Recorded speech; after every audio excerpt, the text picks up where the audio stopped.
There's a letter Kathryn Kuhlman wrote 3 days before she died. A letter hidden for almost 50 years. And in that letter, she reveals the psalm she whispered with her final breath. But what almost no one knows is that this psalm wasn't chosen by chance. There was something in those words, something she discovered only in her final moments, something that completely changed what we thought we knew about the woman who touched millions of lives. I know you've heard of Kathryn Kuhlman. Maybe you've seen her old videos, praying for the sick. Perhaps you've read about the miracles that happened in her services. But I guarantee you've never heard this story, because this letter was kept in a safe, and it was only opened when her personal secretary turned 90. Imagine for a moment, you're facing death. Your lungs can barely draw a breath. Your hands tremble as you hold a pen. And yet, you feel an inexplicable urgency to write a final message. What words would you choose? What secret would you reveal? Kathryn chose to tell about a psalm, but not just any psalm. The psalm she said saved her soul and destroyed her life. Let me tell you how it all began. It was 1975. Kathryn was at the height of her fame. Thousands of people traveled hundreds of miles just to be at one of her services. She was known as the woman who made God descend to earth. But inside the hospital room, alone with her secretary, Maggie, she said something that changed everything. "Maggie," she whispered, "I need you to promise me something." Maggie drew closer. Kathryn's words were almost inaudible. "When I'm gone, I want you to open the secret drawer of my desk. There's a letter there. A letter I wrote for whoever needs to understand," Maggie promised. But Kathryn wasn't finished yet. "And Maggie, there's a psalm that changed my entire life. I need you to know. I need the world to know." Her voice broke. Her eyes filled with tears. "This psalm showed me something I never told anyone. Something about my faith, about my miracles, about who I really was." 3 days later, Kathryn Kuhlman was dead, and Maggie, true to her promise, went to the evangelist's house, found the secret drawer, and there was the letter, a 14-page letter, written in the trembling hand of someone who knew death was approaching. But Maggie couldn't open that letter immediately. Something inside her said it wasn't time. Years passed. Decades. Maggie kept the letter like a sacred treasure. Never spoke about it.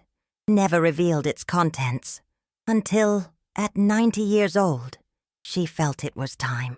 And when she finally opened that letter, what she found inside changed everything we thought we knew about Kathryn Kuhlman.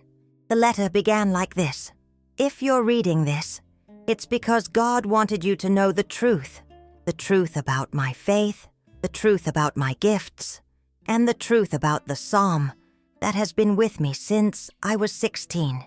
You need to understand something about Kathryn Kuhlman. She wasn't born with the healing gift. In fact, she spent most of her youth questioning if God really existed." It was 1923. Kathryn was only 16. She lived in a small town in rural America with her Christian family. And at that time, she was going through the biggest spiritual crisis of her life. Her father had lost his job. Her mother was sick. And Kathryn felt completely abandoned by God. One night, desperate, she opened the Bible at random. She wanted God to give her a sign. Any sign. The house was in absolute silence. Only the ticking of the kitchen clock echoed through the empty halls. Kathryn held the heavy Bible in her lap, her tears blurring the aged pages. Her eyes fell on Psalm 37, verse 4. "Delight yourself also in the Lord, and he shall give thee the desires of thine heart." She read it once, then again, and again. The words seemed to leap from the page, as if they had been written specifically for that moment, for that hopeless young woman in a small town in rural America. But it wasn't those words that caught her attention. It was what happened after she read that verse for the 4th time. Suddenly, alone in that dark room, she began to feel a presence so intense that her hands began to tremble. And then she heard a voice, not an audible voice, but a voice that echoed within her soul with such clarity that it was impossible to ignore.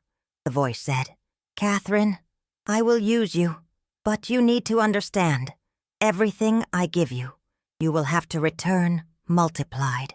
At that moment, she didn't understand what that meant, but in the following weeks, strange things began to happen. Her mother inexplicably recovered. Her father found a better job. And Kathryn began to have dreams where she saw people being healed through her prayers. But there was a detail in those dreams that haunted her. In all of them, she was alone, always alone. It was as if the price for her gift was eternal solitude. And that's exactly what happened. Kathryn never married, never had children. She spent her entire life dedicated to her ministry, but always carrying a deep emptiness inside her chest. In the letter she wrote, "Psalm 37:4 gave me everything I asked for, but it also taught me that not every desire of the heart is what we really need. I desired to be used by God, and I was, but the price was higher than I imagined." Are you beginning to understand why this letter was hidden for so long? Because it reveals something that could shake the faith of many people.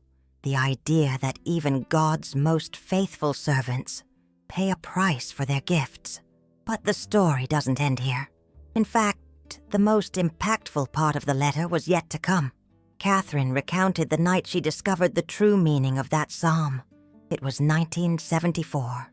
She was in Pittsburgh at one of her most famous healing services. Thousands of people filled the auditorium, and as always happened, the miracles began.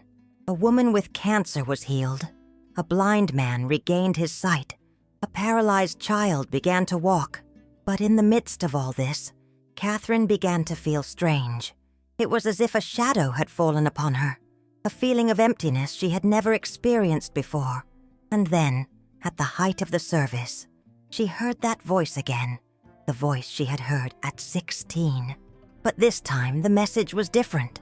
"Kathryn," the voice said, "the time has come for you to understand what it really means to give back multiplied." That night, Kathryn Kuhlman went home and opened her Bible to the psalm that had changed her life. But this time, she didn't stop at verse 4. She kept reading, and in verse 25, she found something that shocked her.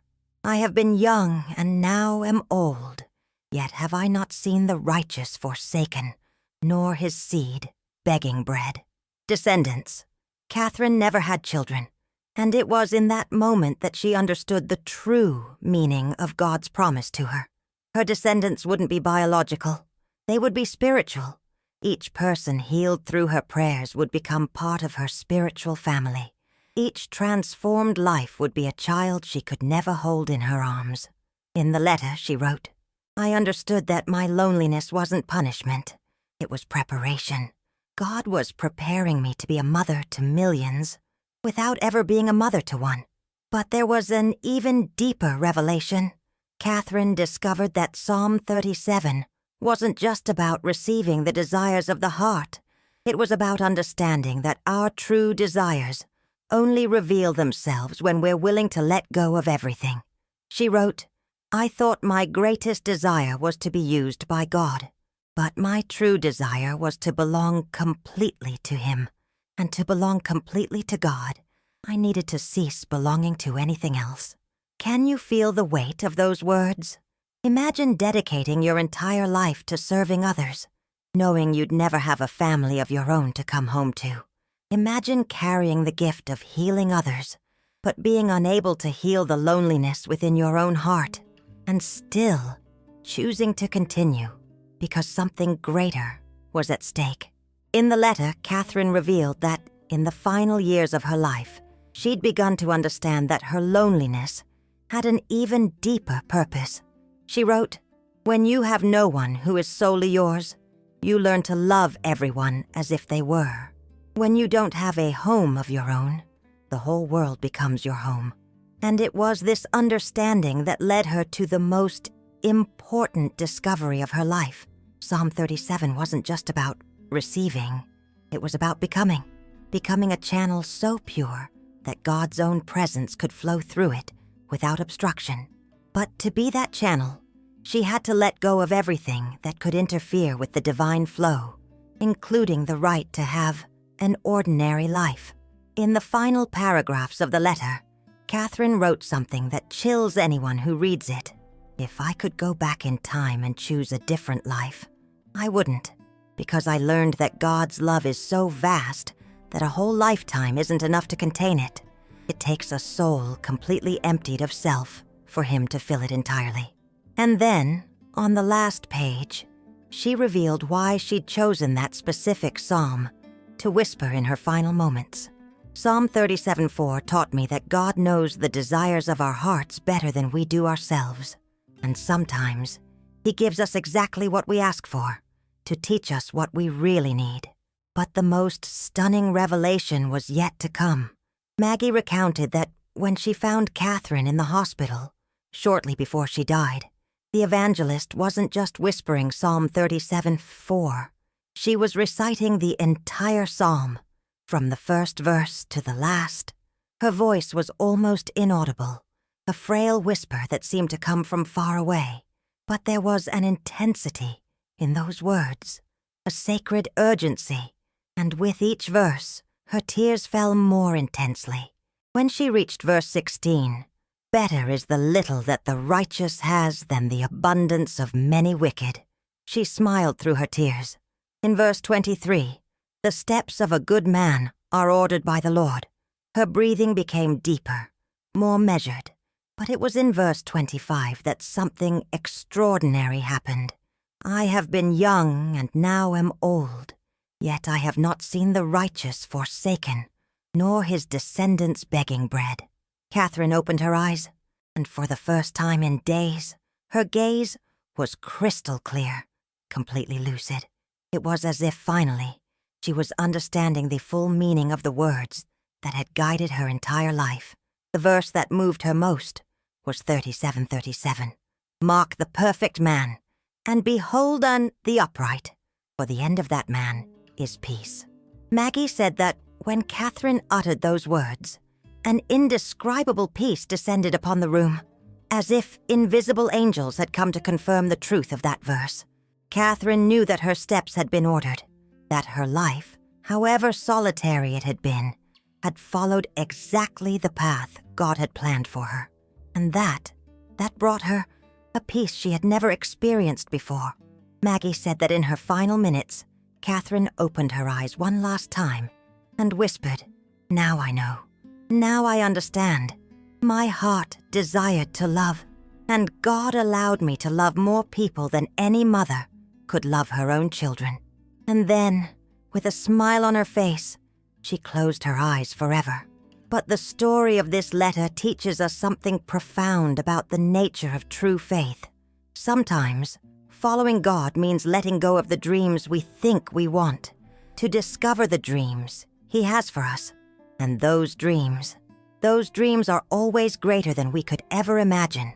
Have you ever stopped to consider the deepest desires of your heart? Because Kathryn's letter reveals something even more impressive. In the final paragraphs, she wrote about a vision she had 3 weeks before she died, a vision that completely changed her understanding of what it means to delight yourself in the Lord. She recounted that she was praying in her room when suddenly she found herself transported to a place that seemed to be heaven, but it wasn't heaven as we imagine it.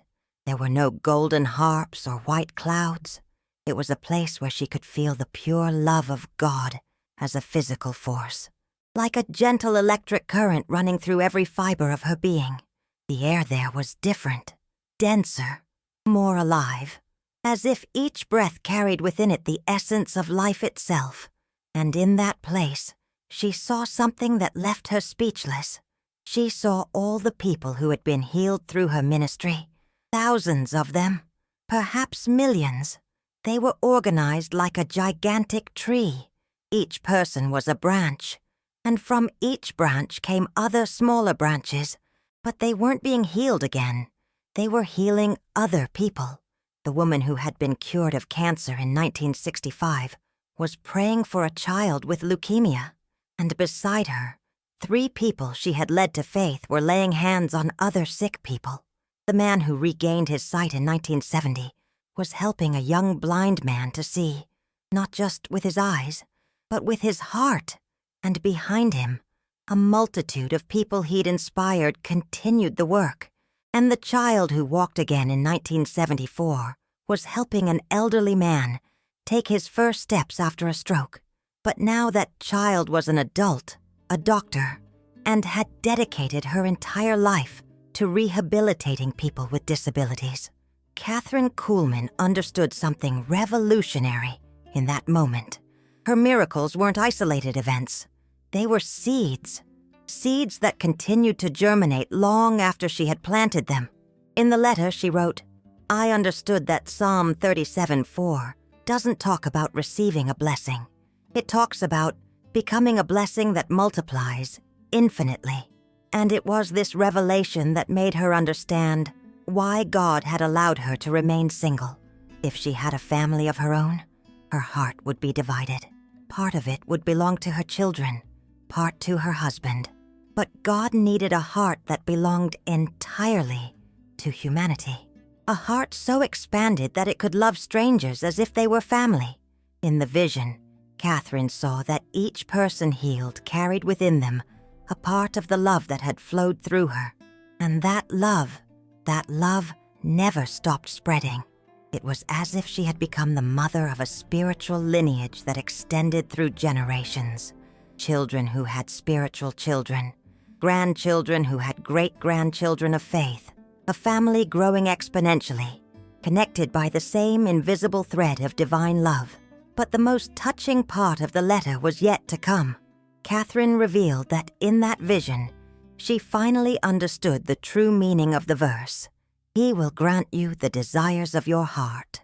She had spent decades thinking that her desire was to serve God, but in truth, her deepest desire was something she didn't even know existed, something so primal, so essential to the human soul, that most people spend their entire lives without discovering it. Her heart desired to participate in eternity while still alive, not just to believe in eternity, not just to wait for it, but to live in such a way that her existence extended beyond the limits of time, to leave a mark on the universe that would last forever, a spiritual fingerprint that would continue to vibrate through the invisible dimensions of reality. And through her obedience, God had granted exactly that. Every life she touched became an extension of her own existence, a branch of her soul that would continue to grow even after her physical body ceased to exist. Kathryn realized that what we call death is just an illusion, a change of form, not an interruption.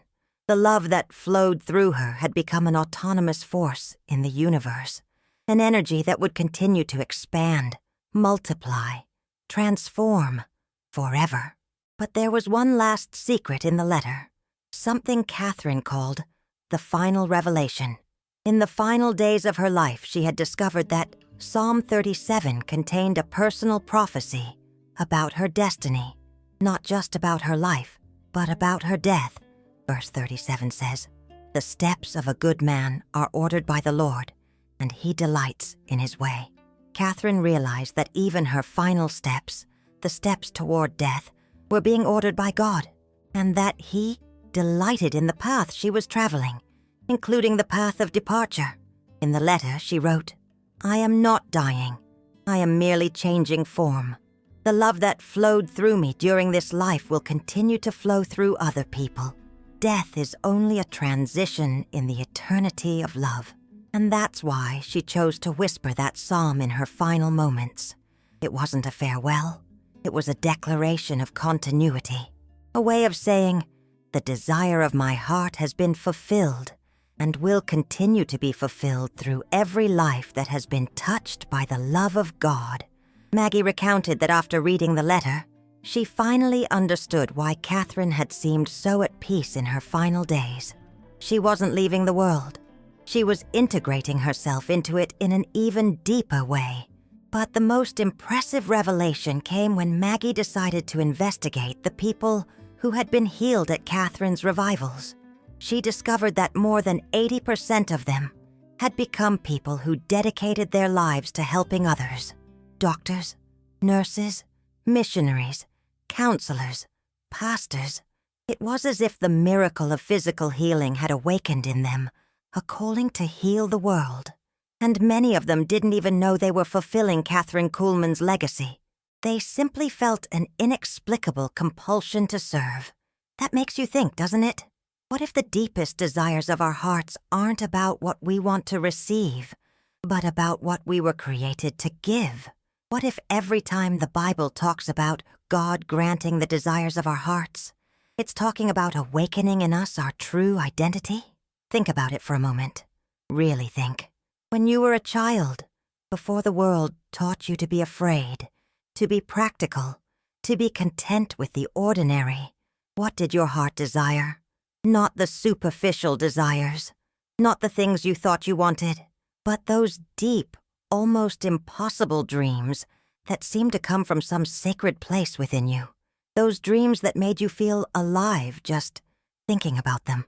Kathryn discovered that those impossible dreams were actually echoes of eternity, whispers from God Himself about who you were created to be, the identity of people created to bless other people, people created to leave the world different simply because they had passed through it. Kathryn discovered that her heart didn't just desire to be loved. It desired to be a channel of love so pure that it transformed the lives of millions, a love that didn't get exhausted by giving, that actually multiplied every time it was shared. And you? Have you discovered what the deepest desire of your heart is? Maybe it's not what you think. Maybe, like Kathryn, you were created for something much bigger than you imagine. Something that can only be accomplished when you surrender completely to the divine purpose for your life. Kathryn's letter ends with a prayer that she wrote for all the people who would one day read her words. She wrote, "Father, may every person who learns my story understand that you have a unique plan for their life, a plan that is bigger than their fears and more powerful than their limitations. May they understand that the true longing of the human heart is to share in your eternity, and that you always, always grant that desire to those who delight in you." And then, on the final line of the letter, she wrote something that forever etched itself into Maggie's memory. Remember, Psalm 37:4 isn't a promise about receiving. It's a promise about becoming who God always knew you could be. When Maggie finished reading the letter, she understood why she'd guarded that secret for so many years. It wasn't just the story of an extraordinary woman. It was an invitation for each person to discover their own version of extraordinariness. Today, at 93, Maggie still keeps the original letter, but she's decided to share its contents because she feels the world needs to hear this message, especially in a time when so many feel lost and without purpose. The story of Kathryn Kuhlman reminds us that each of us was created with a unique calling, a calling that might seem impossible at first, but that becomes real when we surrender our lives completely into God's hands. You don't need the gift of healing to be used by God. You don't need to be famous to impact millions of lives. You only need to be willing to discover the deepest desire of your heart, and then allow God to transform it into reality. Psalm 37:4 remains true today. Delight yourself in the Lord, and He will give you the desires of your heart. But remember what Kathryn discovered. The true desires of the heart only reveal themselves when we stop trying to control our lives and start trusting in God's plan. When that happens, we discover our dreams were too small, and that God always had much bigger dreams for us, dreams that last for eternity, dreams that transform not only our lives, but the lives of everyone who crosses our path. Kathryn Kuhlman died in 1976, but her story lives on through every person who chooses to trust that God has an extraordinary plan for their life. through every soul who chooses to delight in the Lord and discover the true desires of their own heart. And who knows, maybe through you. Because if there's one thing Kathryn's letter teaches us, it's this: God is still looking for people willing to become channels of His love. People willing to let go of small dreams, to discover eternal dreams. The question remains, are you willing to discover what the true desire of your heart is? And more importantly, are you willing to allow God to transform it into reality? Even if it means abandoning the small plans you've made for your life? Even if it means embracing a purpose so big, it seems impossible for someone like you. The answer to these questions can change not only your life, it can change the lives of thousands of people you don't even know yet. People who are waiting, unknowingly, for what you were created to offer the world. Your story may not be as dramatic as Kathryn Kuhlman's. You may never heal the sick or speak to multitudes. But that doesn't matter, because God doesn't need another Kathryn Kuhlman. He needs the first version of you, the version of you that emerges when you stop trying to be who others expect and start discovering who He always knew you could be. Just like it happened with a 16-year-old girl who opened her Bible on a dark night in 1923 and discovered that God had plans far greater for her than anything she could imagine. Plans that included loneliness, but also included a love vaster than oceans. Plans that included sacrifice, but also included a joy deeper than any earthly pleasure. Plans that included death, but also included a life that would last forever. The psalm is here. The promises remain valid. The same power that flowed through Kathryn Kuhlman is available to you. Now it's your turn to discover what God wants to do through your life. And if you allow it, if you truly delight in the Lord, if you have the courage to let go of your plans, to embrace His plans, I guarantee that the desires of your heart will be granted in a way that will surprise even you, in a way that will make you one day, as you take your last breaths, whisper with a smile on your face, "It was worth it. Every moment of obedience was worth it." And then you too will share in eternity.